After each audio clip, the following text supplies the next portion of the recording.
नमस्कार मित्रों, आज की वीडियो में हम एक डीमैट अकाउंट से दूसरे डीमैट अकाउंट में म्यूचुअल फंड को ट्रांसफ़र करना सीखेंगे।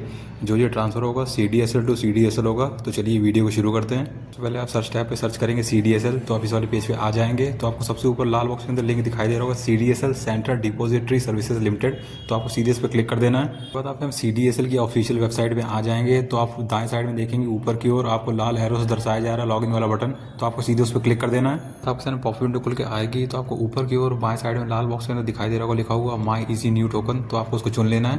फिर उसके बाद आपको नीचे दाएं साइड में दिखाई दे रहा होगा लॉगिन वाला बटन, लाल एरो दर्शाया जा रहा है। तो आपको उसमें क्लिक करके आगे बढ़ जाना है। उसके बाद फिर आप यहाँ पे अगले पेज पे आ जाएंगे। तो आपको अपने यूज़र नेम पासवर्ड डाल के यहाँ पे अपने अकाउंट में लॉगिन कर लेना है। आप देख सकते हैं सफलतापूर्वक अपने अकाउंट में लॉगिन हो गए हैं। तो आपको यहाँ पे ऊपर दिखाई दे रहा होगा दाएं साइड में लिखा हुआ रजिस्टर्ड फॉर ईजीएस्ट।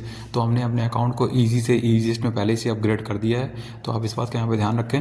तो जो हमारा ईजी होता है, तो अगर आपका अकाउंट ईजी में रजिस्टर्ड है तो हम उसमें खाली शेयर को देख सकते हैं, ट्रांसफ़र नहीं कर सकते। तो हमने यहाँ पे अपने अकाउंट को पहले से अपग्रेड कर लिया है ईजीएस्ट में। तो अब हम यहाँ पे शेयर भी ट्रांसफ़र कर सकते हैं और अपने म्यूचुअल फंड को भी ट्रांसफ़र कर सकते हैं किसी दूसरी डीमैट अकाउंट में, चाहे वो CDSL का हो चाहे NSDL का हो। तो इस बात का बिल्कुल ध्यान रखें। तो अगर ईजी से ईजीएस्ट में अपग्रेड नहीं किया है तो आप नहीं कर पाएंगे। तो इसके पहले ऊपर मैंने पिछला वीडियो बनाया है ईजी से कैसे हम ईजीएस्ट में अपग्रेड करेंगे।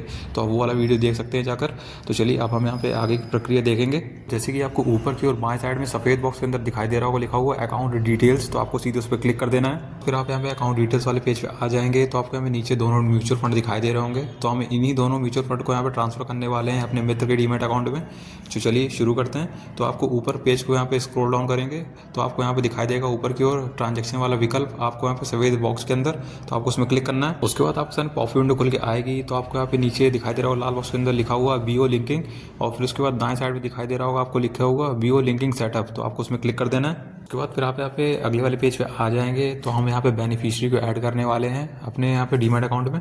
तो जैसे ही हमारा बैंक अकाउंट का एक बेनिफिशियरी होता है, जैसे हम एक खाते से दूसरे खाते में पैसे ट्रांसफर करते हैं तो हम अपने बैंक अकाउंट में बेनिफिशियरी को ऐड करते हैं, उसी तरह हम यहाँ पे डीमैट अकाउंट में बेनिफिशियरी को ऐड कर रहे हैं। तो इसी तरह हम यहाँ पे बायर BO में अपने मित्र की BO ID अंकित करेंगे। तो हमारा जो हमारा मित्र है उसका जो डीमैट अकाउंट है वो ज़ीरोधा में है। तो ज़ीरोधा वाली BO ID हम यहाँ पे अंकित कर देंगे।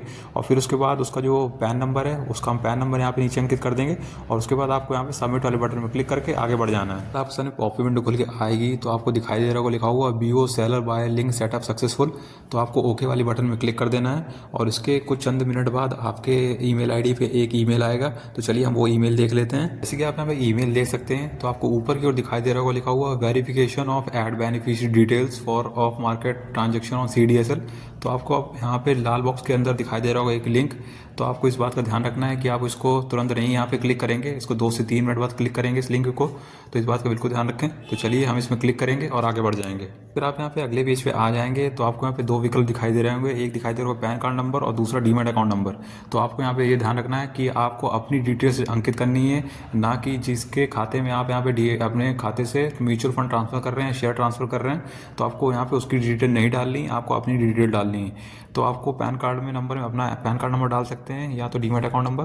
तो हम यहाँ पे अपना डीमैट अकाउंट नंबर यहाँ पे अंकित कर देंगे जो हमारे यहाँ पे BO ID होगी। फिर उसके बाद आपको नीचे सबमिट वाले बटन में क्लिक करके आगे बढ़ जाना है। फिर नीचे की ओर दूसरे विकल्प खुल के आएंगे। तो आपको दाएं साइड में लाल बॉक्स के अंदर दिखाई दे रहा होगा लिखा हुआ BO सेलर बायर लिंक। तो आपको उसमें क्लिक कर देना है। उसके बाद आपको यहाँ पे नीचे दूसरी अन्य जानकारी खुल के आएंगी। जैसे आपको दिखाई दे रहा होगा सेलर BO ID और सेलर पैन। तो ये सेलर BO ID और सेलर पैन उसका है जिसके खाते में यहाँ पे म्यूचुअल फंड पड़ा हुआ है।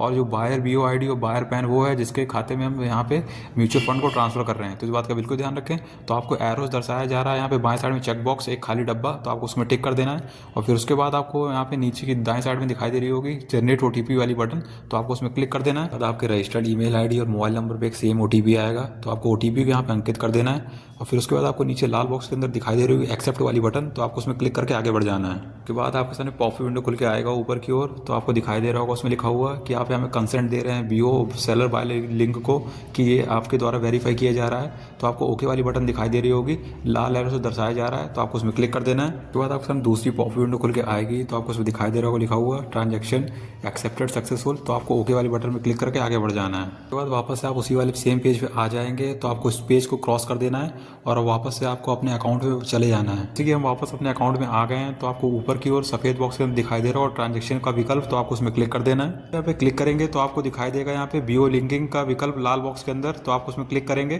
फिर उसके बाद साइड में पेज ओपन होगा तो आपको दूसरा विकल्प दिखाई दे रहा होगा BO linking inquiry and delink का, तो आपको उसमें क्लिक कर देना है। हम नीचे आएंगे तो आपको यहाँ पे दिखाई देगा बायर की बीओ आईडी बाएं साइड में, और दाएं साइड में लिंकिंग स्टेटस का वेरीफाई दिखाई दे रहा होगा।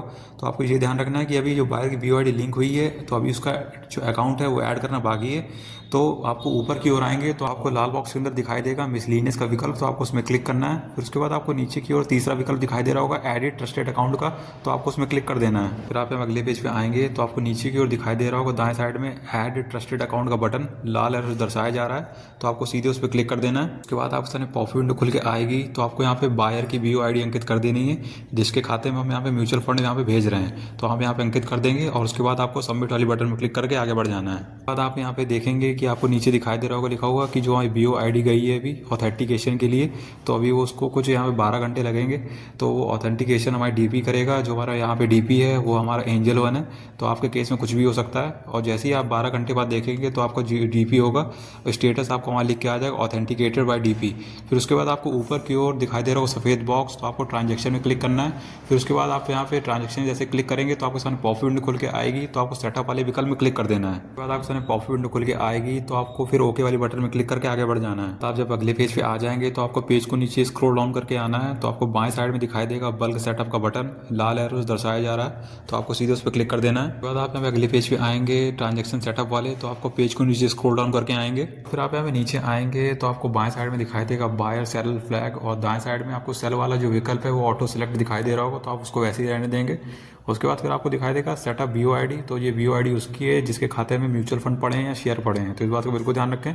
उसके बाद आपको दिखाई देगा एग्जीक्यूशन डेट, तो ये एग्जीक्यूशन डेट उस दिन की है जिस दिन हम यहाँ पे शेयर को ट्रांसफर कर रहे हैं, म्यूचुअल फंड को ट्रांसफर कर रहे हैं, तो हम इसमें क्लिक करके अपनी डेट को चुन लेंगे। यहाँ पे एक बात का ध्यान रखना है कि आपको ट्रांसफर का प्रोसेस सोमवार से शुक्रवार के बीच रखना है, तो इस बात का बिल्कुल ध्यान रखें। तो चलिए हम यहाँ पे 6 तारीख की डेट चुन लेते हैं, और आपको यहाँ पे जो शनिवार और रविवार का दिन इग्नोर करना है क्योंकि उस दिन मार्केट में छुट्टी रहती है। तो चलिए हम अपनी दिनांक चुन लेते हैं। बाद आप यहाँ पे दाएं साइड में आपको दिखाई देगा काउंटर बीओ आईडी, तो ये काउंटर बीओ आईडी उसी की जिस खाते में हम म्यूचुअल फंड को ट्रांसफर कर रहे हैं, तो आपको सिलेक्ट में क्लिक करके उसकी बीओ आईडी को यहाँ पे चुन लेना है। फिर उसके बाद आप यहाँ पे नीचे आएंगे तो आपको बाएं साइड में दिखाई दे रहा होगा एंटिटी आइडेंटिफायर, तो आपको प्लीज़ सिलेक्ट में क्लिक करना है और आपको एनए वाला विकल्प चुन लेना है। तो आप नीचे की ओर आएंगे तो आपको दिखाई देगा बाएं साइड में ISIN डिटेल्स, और अब दाएं साइड में आपको लाल बॉक्स के अंदर दिखाई देगा प्लस का साइन, तो आपको उसमें क्लिक कर देना है। बाद फिर आपके सामने पॉप विंडो खुल के आएगी तो आपको यहाँ पे ऊपर की ओर दाएं साइड में दिखाई देगा अकाउंट ISIN का विकल्प पीले रंग से दिखाई दे रहा है, तो आपको सीधे उस पर क्लिक करना है। बाद आपको यहाँ पे दोनों यहाँ पे म्यूचुअल फंड दिखाई दे रहे होंगे, जैसे कि आप देख सकते हैं उसके ISIN नंबर दिखाई दे रहा होगा और उसका ISIN नेम भी दिखाई दे रहा होगा, और उसका दाएं साइड में बैलेंस भी दिखाई दे रहा होगा। तो हमारा जो दूसरा वाला यहाँ पे क्वांट का लिक्विड डीग्रो का म्यूचुअल फंड है, और बाएं साइड में उसका ISIN नंबर नीले रंग से दिखाई दे रहा है, तो हम उसमें क्लिक करके उसको सिलेक्ट कर लेंगे। सकते हैं हमने इसको सफलतापूर्वक यहाँ पे चुन लिया है। और उसके बाद आपको दिखाई दे रही क्वांटिटी, तो हमारे केस में जितनी भी क्वांटिटी होगी हम यहाँ पे पूरी अंकित कर दे रहे हैं, और आपके केस में आपका जो भी स्टॉक है म्यूचुअल फंड होगा तो आप अपने अनुसार उसकी क्वांटिटी अंकित कर सकते हैं कि आपको कितना भेजना है, तो हम यहाँ पूरी भेज रहे हैं। और उसके बाद आपको यहाँ पे कंसीडरेशन अमाउंट इसको 0 रखना है, और उसके बाद आपको दिखाई देगा रीज़न फॉर ट्रेड, तो आपको सिलेक्ट में क्लिक करना है। और हम यहाँ पे गिफ्ट कर रहे हैं, तो हम यहाँ पे सबसे ऊपर आपको दिखाई देगा गिफ्ट वाला विकल्प, तो हमें गिफ्ट वाले विकल्प यहाँ पे चुन लेंगे। और उसके बाद आपको यहाँ पे दिखाई देगा नीचे की ओर ओके वाला बटन हरे रंग से, तो हम उसमें क्लिक करके आगे बढ़ जाएंगे। फिर आप यहाँ पे अगले पेज पे आ जाएंगे तो आप देखेंगे कि हमारा जो पहला म्यूचुअल फंड है सफलतापूर्वक ऐड हो गया है। उसी तरह हम दूसरे वाले को भी ऐड कर लेंगे, तो आपको दाएं साइड में प्लस वाला साइन दिखाई दे रहा होगा, तो आपको उसमें क्लिक करना है। उसके बाद आपको दोबारा से यहाँ पे अकाउंट ISIN में क्लिक कर देना है। बाद आपके सामने पॉप विंडो खुल के आएगी, तो हम पहला वाला जो हमारा ICICI का है, तो हम उसके ISIN नंबर जो नीले रंग से दिखाई दे रहा है बाएं साइड में, तो हम उसको क्लिक करके सिलेक्ट कर लेंगे। इस तरह हम यहाँ पे इसकी क्वांटिटी पूरी अंकित कर लेंगे, और उसके बाद हम रीजन फॉर ट्रेड में गिफ्ट सिलेक्ट कर लेंगे, और उसके बाद हम यहाँ पे ओके वाली बटन में क्लिक करके आगे बढ़ जाएंगे। आप हम अगले पेज में आएंगे तो आप देख सकते हैं हमारे सफलतापूर्वक दोनों म्यूचुअल फंड यहाँ पे ऐड हो गए हैं। फिर उसके बाद आपको यहाँ पे नीचे दिखाई दे रहा होगा दाएं साइड में सबमिट वाली बटन लाल एरोस दर्शाया जा रहा है, तो आपको उसमें क्लिक कर देना है। आपके सामने पॉप विंडो खुल के आएगा, तो आपको उसमें दोनों की ट्रांजेक्शन आईडी दिखाई दे रही होंगी और उसके बाद आपको दाएं साइड में ओके वाले बटन में क्लिक करके आगे बढ़ जाना है। उसके बाद आपको यहाँ पे दिखाई देगा, यहाँ पे वेरीफाई का बटन मध्य में दिखाई दे रहा होगा, लाल एरोस दर्शाया जा रहा है, तो आपको उसमें क्लिक कर देना है। उसके बाद आपके सामने पॉप विंडो खुल के आएगा और तो अब आपका ऑथेंटिकेट यहाँ पे किया जाएगा OTP से, तो आपको यहाँ पे दाएं साइड में ओके वाला बटन में क्लिक कर देना है। अगले पेज को नीचे स्क्रॉल डाउन करके आएंगे तो आपको बाएं साइड में 2 खाली डब्बे दिखाई दे रहे होंगे, तो आप उनमें दोनों टिक कर देंगे और उसके बाद आपको यहाँ पे बाएं साइड में दिखाई दे रहे होंगे कमिट की बटन हरे रंग से, तो आपको उसमें क्लिक कर देना है। उसके बाद आपके रजिस्टर्ड ईमेल आईडी और मोबाइल नंबर पे एक सेम OTP आएगा, तो आपको OTP को यहाँ पे अंकित कर देना है और सबमिट वाली बटन में क्लिक करके आगे बढ़ जाना है। बाद आपके सामने पॉप विंडो खुल के आएगी, तो आपसे यहाँ पे पिन यहाँ पे अंकित करने के लिए कह रहा है, तो आपको यहाँ पे 8 कैरेक्टर का यहाँ पे ट्रांजेक्शन पिन अंकित करना है। तो इस बात का यहाँ पे ध्यान रखें कि मैंने ईजी से ईजीएस्ट में जब अपग्रेड किया था तब वहाँ पे मैंने ये बताया था, तो आपको वही वाला पिन यहाँ पे अंकित करना है जो आपने बनाया होगा। तो हम यहाँ पे इसमें अंकित करेंगे और ओके वाली बटन में क्लिक करके आगे बढ़ जाएंगे। फिर आप यहाँ पे अगले पेज पे आएंगे तो आपको यहाँ पे ट्रांजैक्शन आईडी दिखाई दे रही होंगी दोनों म्यूचुअल फंड की और स्टेटस दिखाई दे रहा होगा दोनों का सक्सेसफुली। तो आपको ऊपर की ओर आएंगे, आपको बाएं साइड में दिखाई देगा ट्रांजैक्शन का यहाँ पे विकल्प, तो आपको उसमें क्लिक करना है। जैसे ही आप उसमें क्लिक करेंगे तो आपको इंक्वायरी का विकल्प चुनना है और दाएं साइड में आपको दिखाई देगा ट्रांजैक्शन का विकल्प, तो आपको उसमें क्लिक कर देना है। तो ट्रांजैक्शन इंक्वायरी वाले पेज पे आ जाएंगे तो आपको यहाँ पे ईजीएस्ट का विकल्प यहाँ चुन लेना है और फिर उसके बाद आपको एग्जीक्यूशन डेट में आपको उस दिन की डेट डालनी है जिस दिन आपने यहाँ पे अपने म्यूचुअल फंड को ट्रांसफर किया है। तो हम यहाँ पे डेट में क्लिक करेंगे और 6 तारीख की डेट चुन लेंगे और उसके बाद आपको नीचे दाईं की साइड दिखाई दे रहा होगा सर्च का बटन, तो आपको उसमें क्लिक कर देना है। उसके बाद आपको यहाँ पे दोनों ट्रांजैक्शन 6 तारीख के दिखाई दे रहे होंगे जैसे कि आप देख सकते हैं और आपको यहाँ पे सारी जानकारी भी दिखाई दे रही होगी। तो आपको यहाँ पे दाएं साइड में दिखाई दे रहा होगा फाइनल स्टेटस, तो आपको यहाँ पे दिखाई दे रहा होगा लाल एरो दर्शाया जा रहा है क्लिक हेयर, तो आपको उसमें क्लिक करना है। तो आपके सामने पॉप विंडो खुल के आएगी तो आपको दिखाई दे रहा होगा यहाँ पे transaction ready for DP authorisation. तो हमारे केस में हमारे DP कौन है, एंजल 1। तो जैसे ही वो यहाँ पे ऑथराइज करेगा तो हमारे जो दोनों म्यूचुअल फंड हैं सफलतापूर्वक यहाँ पर ट्रांसफर कर दिए जाएंगे हमारे मित्र के खाते में। तो हमें इसमें चिंता करने की जरूरत नहीं है, बस हमें ये ध्यान देना है कि हमें अपने एंजल 1 अकाउंट में हमें जो उसकी ट्रांसफ़र फीस है वो यहाँ पे ऐड करके रखनी है। तो इसकी जो ट्रांसफ़र की फ़ीस है जो वो यहाँ पे 23 रुपये या 24 रुपये के आसपास लगती है और प्लस 18% GST। तो हमें वो यहाँ पे लोड कर लेंगे, तो पर क्वांटिटी के हिसाब से लगता है। तो हमने एक क्वांटिटी हमने यहाँ पे मतलब 2 म्यूचुअल फंड यहाँ पे ट्रांसफ़र किए हैं, तो ये 2 क्वांटिटी हो गई। तो हमें यहाँ पे 50 से 60 रुपये यहाँ पे लोड करके रखने पड़ेंगे एंजल 1 अकाउंट में। तो अगर आपके केस में जो भी आपका ब्रोकर हो तो आप वो यहाँ पे उस हिसाब से देख के अपने उसमें पैसे लोड करके रख सकते हैं। तो इस बात का बिल्कुल ध्यान रखें। तो और आपको ये भी ध्यान रखना है कि अगर आपने अपनी पावर ऑफ अटॉर्नी जो POA होती है अगर अपने ब्रोकर को नहीं दी है तो आपको ऑथराइज करना पड़ेगा। आपके अकाउंट में अगर कोई भी शेयर या म्यूचुअल फंड पड़े हैं पहले आप उसको ऑथराइज करेंगे तब आप यहाँ पे शेयर ट्रांसफ़र का प्रोसेस यहाँ पे करेंगे। तो इस बात का बिल्कुल ध्यान रखें। फिर उसके बाद आपको यहाँ पे क्या करना है, ओके वाली बटन पर क्लिक कर देना है और हमें यहाँ पे जो हमारे जो 2 ईमेल प्राप्त हुए हैं हम वो भी देख लेते हैं। जैसे कि आप देख सकते हैं मुझे यहाँ पे मेल प्राप्त हुआ है यहाँ पे CDSL की तरफ से। तो आप जैसे देख सकते हैं आपको दोनों यहाँ पे म्यूचुअल फंड दिखाई दे रहे होंगे और आपको दाएं साइड में डेबिट का यहाँ पे दिखाई दे रहे होंगे, दोनों यहाँ पे डेबिट हो गए हैं। और आपको दाएं साइड में दिनांक और टाइम भी दिखाई दे रहा हो 6 तारीख को और यहाँ पे 4:16 पे दोनों डेबिट हो गए हैं। अब चलिए हम अपने मित्र का ईमेल देख लेते हैं। जैसे कि आप मेरे मित्र का यहाँ पे मेल देख सकते हैं कि आपको यहाँ पे क्रेडिट का यहाँ पे दोनों में दिखाई दे रहे हैं, दोनों बॉक्स में 1 और 2 में, और उसकी दिनांक भी दिखाई दे रही है 6 तारीख 4:16 पे दोनों को क्रेडिट कर दिया गया है। तो चलिए आप यहाँ पे सफलतापूर्वक हमारे यहाँ पे दोनों म्यूचुअल फंड को ट्रांसफ़र कर दिया गया है। अब चलिए हम यहाँ पे ज़ीरोधा का जो कॉइन ऐप है उसमें हम देख लेते हैं कि वहाँ पे म्यूचुअल फंड दिखाई दे रहे हैं कि नहीं दिखाई दे रहे हैं।